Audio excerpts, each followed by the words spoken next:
What you said, that they get some pressure. Yeah. I think they got to Mariota 4 or 5 times in the first man. half of that game. What did you make of their front four especially? Because it didn't look like they were doing anything crazy to get pressure. Honestly, I just saw that the four-man rush, and they were getting after Oregon's quarterback, and it was impressive.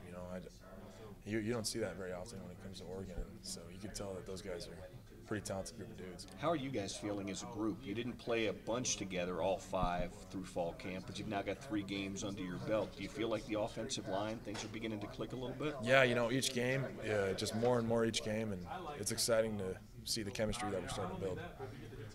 JJ, when you see somebody like Jeremiah Patasi take a nice block to give Bubba Cole a nice run, what does that do for the offensive line? Do you guys feel Man.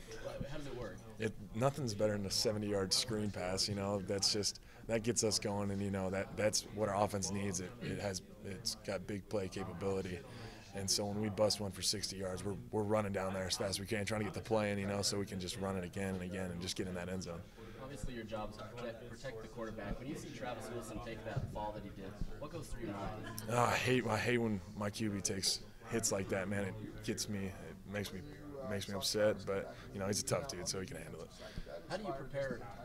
As Bill said, you haven't worked too much with each other, but do you feel like you're gelling well together and able to protect Travis or Kendall or whomever it may be? Yeah, I think each game and each practice we just get a little bit better together as a unit, and our chemistry is just getting that much better as well. So, I think starting the conference play, I think we're at a good spot right now. Do you guys talk at all about last year's game up in Pullman? That was got down, I think it was 21-0 before you ever looked up. You made it competitive. They ended up outscoring you. But has that come up at all as you've talked about Washington State in the beginning of Pac-12 season? This is a new season, and that's last season. A lot of things have changed. Our offense has changed, and we have a different set of goals and a lot more motivation. How much of the offense have we seen so far, JJ? A fair amount, but we still got some stuff. You still have some stuff? We still got some stuff.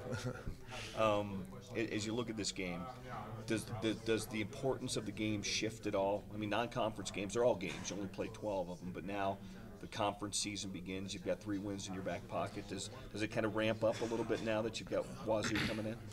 Obviously it's a Pac-12 opponent, so that counts for our Pac-12 record. But I think every game is just as important as each other one.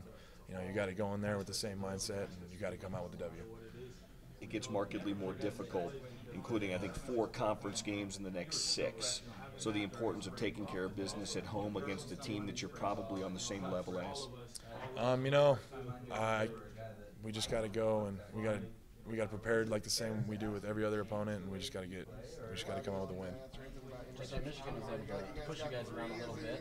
What do you see it differently from them as opposed to Washington State? How do you game plan that? Michigan had quite the front seven. They were good, and I applaud them for that. But we have our own set of problems out with Washington State. So obviously you saw that Oregon game and the way they handled the offensive line. So we've got our own difficulties to address, and I think we'll be all right. As far as